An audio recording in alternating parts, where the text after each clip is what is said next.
constat. On va d'abord prendre la direction du foyer de l'épidémie, la Chine. Édition spéciale sur RFI.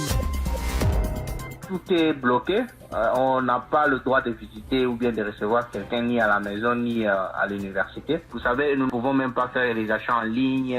Tout est bloqué. On n'a pas l'impression que ça va finir maintenant. Tout le monde cherche un peu à se cacher ou bien à prendre des précautions. Ça fait peur à tout le monde parce que tout le monde peut être infecté à tout moment et tout le monde a peur de ça. Le témoignage de Fabrice, étudiant congolais coincé en Chine. Stéphane Lagarde, c'est vous qui avez recueilli ce témoignage. On vous retrouve en direct, vous êtes notre correspondant à Pékin. Stéphane, on le sait, le foyer de l'épidémie, c'est la province du Hubei où vous étiez rendu au début de l'épidémie. Une province, et en particulier la ville de Wuhan, qui a été complètement mise sous cloche depuis 2 mois. Ça a l'air d'avoir fonctionné toutefois. Le nombre de nouvelles contaminations en Chine est en recul, Stéphane, ces derniers jours. Oui, Nathanaël, ce n'est pas encore le lever de la victoire, mais nous avons effectivement une avalanche de cœur avec les doigts de poing levés sur les images qui inondent les réseaux sociaux ici depuis quelques jours, en tout cas en Chine, des sourires dans les yeux et derrière les masques, non pas de ces blouses blanches, mais de ces combinaisons blanches de protection, donc de ces personnels médicaux en première ligne, encore une fois, de la lutte contre le coronavirus en Chine, des sourires très abondamment diffusés par les médias d'État. Pour la première fois, la Chine n'est plus devant pour ce qui est des nouvelles contaminations. La Corée du Sud a signalé un plus grand nombre de cas confirmés en une seule journée que le voisin chinois, où donc l'épidémie a démarré. Et puis depuis le week-end dernier, donc 1 mois après la fermeture de Wuhan dont vous parliez, la province du Hubei, Nathanaël, si les statistiques officielles sont exactes, 20 provinces chinoises ne signalent plus de nouveaux cas. Alors certes, Stéphane, la situation a l'air d'être maîtrisée ou sur le point de l'être, mais au prix de beaucoup de sacrifices quand même. Oui, alors ça c'est moins diffusé par la propagande. On a le sacrifice des personnels médicaux, plus de 3000 ont été affectés, certains sont décédés. On a aussi le sacrifice de toute une province et de plusieurs mégalopoles alentour avec ces images de routes barrées, mais aussi de communautés, de quartiers barricadés, des plaques de tôle soudées aux entrées de maisons de village, des chaînes accrochées aux portes des résidences à Wuhan, mais pas seulement. Pour vous donner un exemple, ça continue, ce confinement, malgré la chute des chiffres. À Pékin, par exemple, dans ma résidence, un couvre-feu a été installé cette semaine la nuit et on a besoin maintenant d'un permis pour sortir et faire les courses. Merci Stéphane Lagarde, notre envoyé spécial permanent à Pékin. Éric D'Ortenzio, sur cette véracité des chiffres, on entendait le fait que les chiffres en Iran qu'on nous communique, que le régime communique, ne correspondent pas, semble-t-il, à la réalité. En Chine, on a aussi beaucoup de suspicions. Comment est-ce qu'on arrive à établir si les chiffres que nous donne un gouvernement sont fiables? Alors, sur l'Iran, ce qui est clair, et ça a été dit, 24 décès, 200 cas, c'est pas possible. C'est-à-dire que on a des chiffres de 1 à 2% de mortalité. Là, si on fait le rapport, on est à plus de 10%. En plus de ça, on a vu qu'il y a eu des cas exportés dans d'autres pays, à partir de l'Iran, au Canada, au Liban, au Moyen-Orient.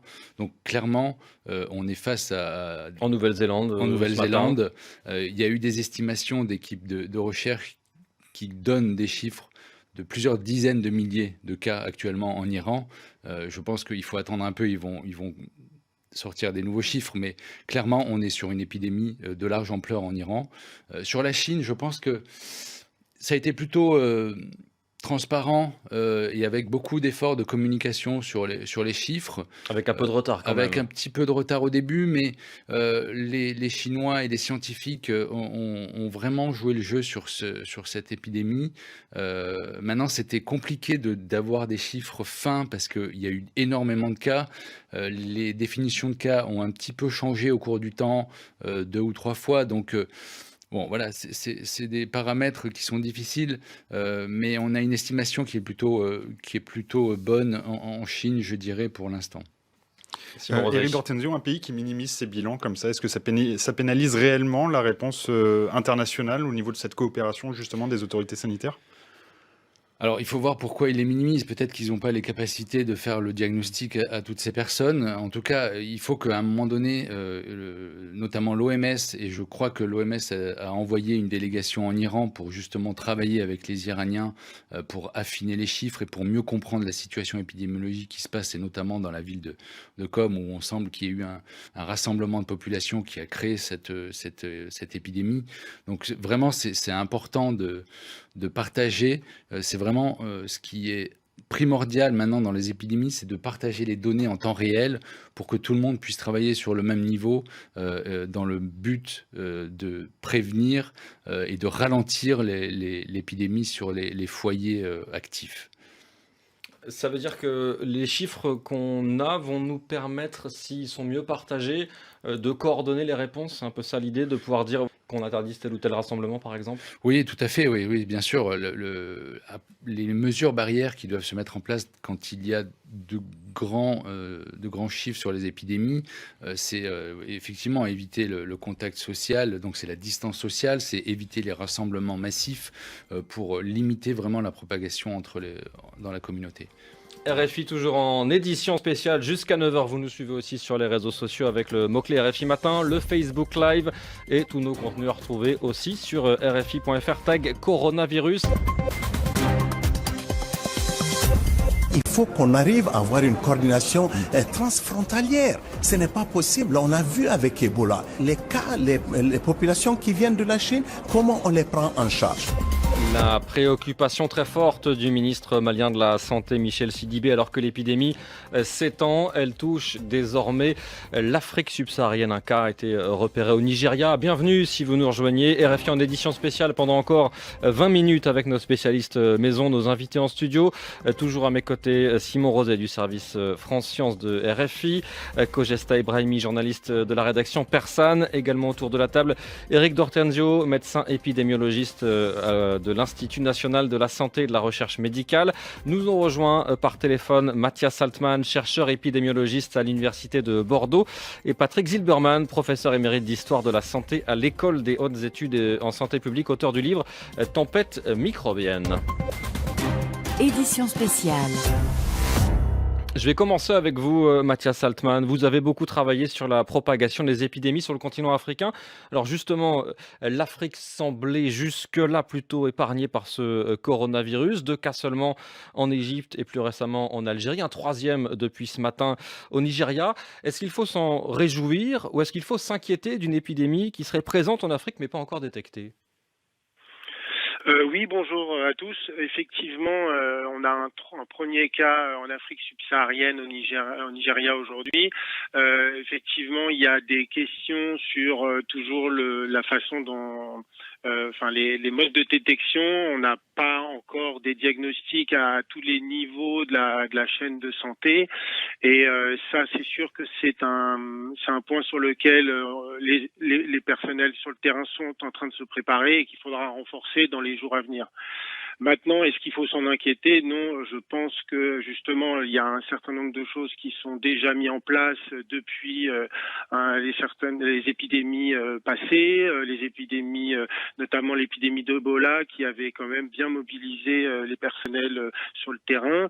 Il y a des plans qui sont déjà mis en place et du coup, voilà, il y a besoin certes d'un soutien matériel, en tout cas à mon sens, pour mieux équiper tous les niveaux de la chaîne du système de santé. Comment expliquer cette apparente absence du virus en Afrique, en tout cas avec 3 cas, c'est très peu par rapport à ce qu'on peut voir dans d'autres régions du monde. Est-ce que c'est une question de climat? Est-ce que c'est que les liens avec la Chine sont peut-être moins forts qu'attendus, alors qu'on imaginait qu'il y avait beaucoup d'ouvriers chinois qui auraient fait l'aller-retour avec les fêtes du Nouvel An? Comment est-ce qu'on explique le fait que le continent africain soit épargné à ce point? Pour l'instant, en tout cas.